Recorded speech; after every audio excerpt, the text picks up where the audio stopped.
Ouais, bonjour, aujourd'hui je vais vous montrer comment dessiner un schéma avec schéma-applique 23.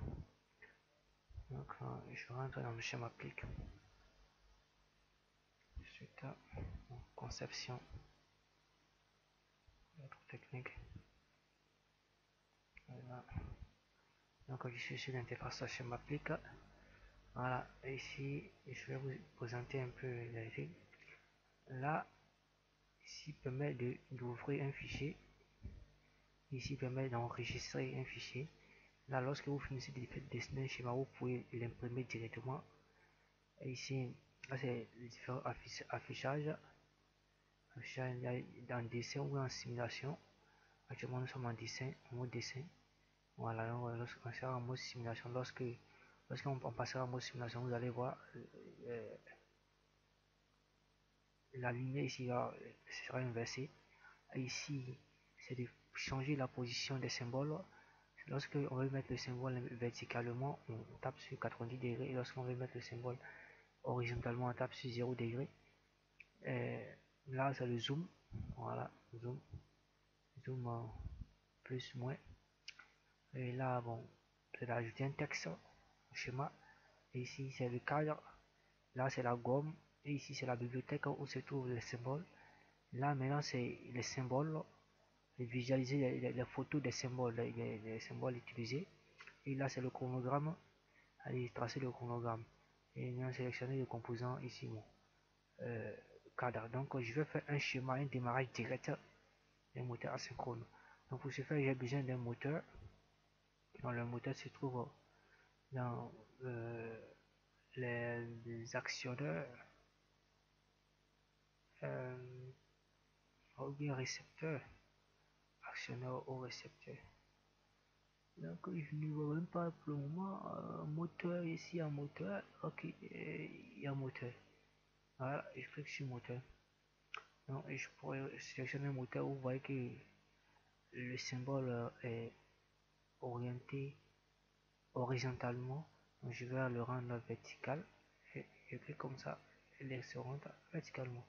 Et je le clique là et je le dépose là. Je choisis encore un autre symbole là qui est par exemple un relais de protection thermique. Un relais de protection thermique, relais.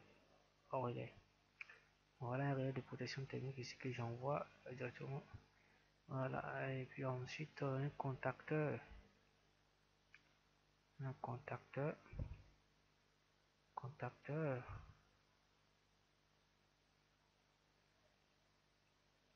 Voilà, un contacteur que je vais envoyer ici. Voilà. Bon, la numérotation ici c'est possible automatiquement. On peut changer mon KM1 et choisir le contacteur comme KM1. Voilà, le contacteur là. Maintenant, je vais choisir maintenant une protection. C'est un sectionnaire ou bien disjoncteur magnétothermique. Hein. Voilà, protection. Bon, je vais prendre un disjoncteur triphasé, un disjoncteur tétrapolaire. Est-ce que je vais utiliser le neutre? Bon, je vais pas utiliser le neutre pour le moteur. Pour le circuit de commande, bon, je sais pas. C'est pas nécessaire. Je vais prendre un disjoncteur magnétothermique tripolaire. Voilà, et je vais les relier maintenant. Et ici, relier là, relier ici. Oh, il y a un problème. Celui-là n'est pas n'est pas normal. Quand je vais supprimer le symbole et le replacer. Le symbole, c'est un contacteur. Donc, je reprends le contacteur.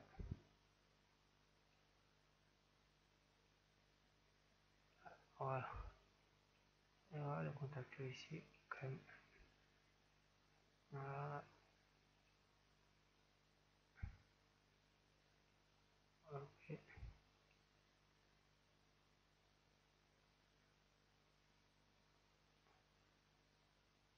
Bon, ok, là,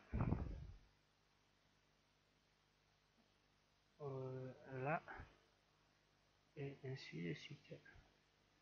Ici, aussi là également.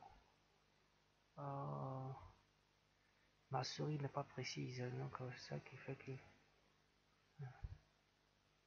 Ok.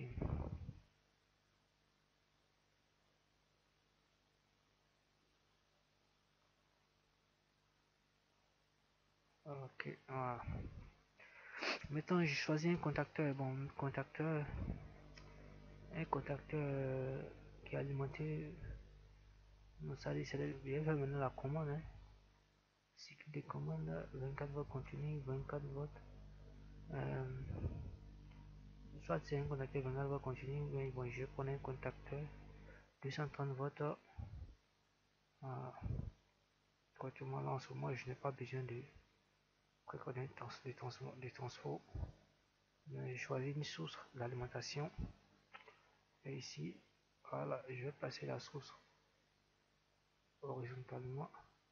La source d'alimentation ici. Maintenant, en plus de cela, j'ai besoin de contacts. Contact. Euh, et j'ai besoin d'un contact vêtu. Donc, je vais placer un contact ici. Voilà. C'est un contact KM1. Voilà. Et j'ai besoin encore d'un autre contact ici que je vais passer. Je vais placer ici, vraiment, verticalement, et je vais prendre ce contact comme un contact de copie de clé. Voilà. Ok. Bon. Bien, copie de clé.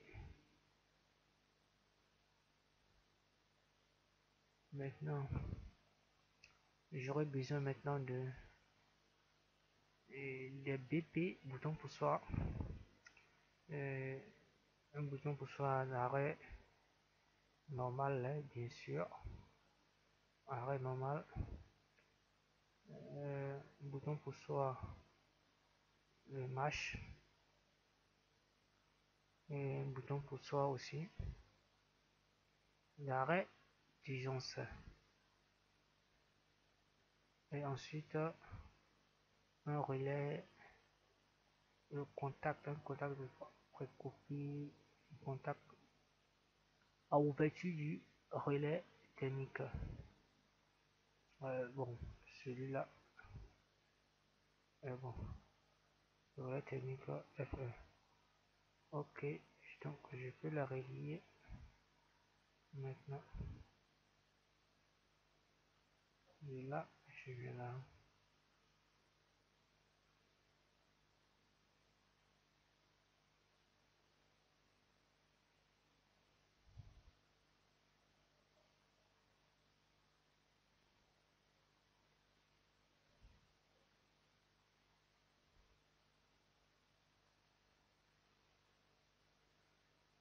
Voilà. Ok, là. Et je relie ça à une phase ici. Voilà. Et mettre relié là. Voilà. Je viens de finir la commande. Et ici, relie ici.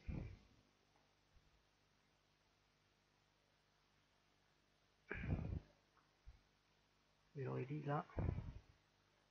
Et je prends cette phase aussi. Relier là. D'accord, je pense que tout est ok. Maintenant, je vais passer en mode simulation. Ici, simulation, je simule.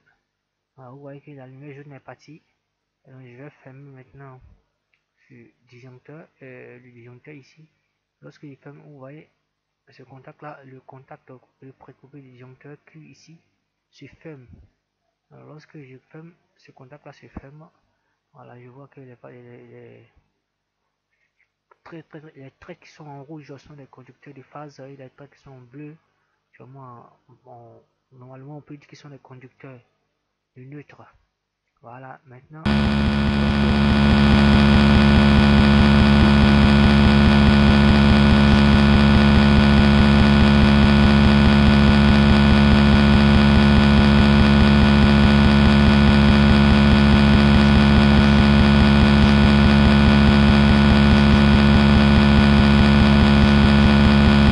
En marche et le contact le contact d'auto maintien c'est fermé. Voilà, et lorsque j'appuie sur arrêt normal, il s'arrête.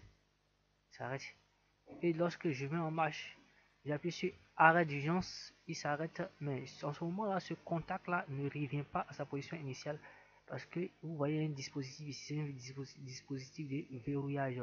Ce dispositif permet de verrouiller, c'est-à-dire que empêche le contact de revenir à sa position initiale. Donc c'est un contact à ouverture, mais qui est bistable grâce au dispositif de verrouillage qui se trouve ici. Lorsque tu appuies dans la position que tu le laisses, c'est là-bas qui reste grâce au dispositif de verrouillage. Voilà, donc ici, ce contact-là ne contient pas euh, comporte pas de dispositif de verrouillage. Donc c'est pourquoi lorsque tu appuies directement, lui, il revient à sa position initiale. Donc, lorsque tu appuies, il revient à sa position initiale. Il revient à sa position initiale. Donc je mets encore le moteur en marche. Je mets le moteur en marche, mais en ce moment, l'arrêt d'urgence ici, même si voilà, vous voyez que je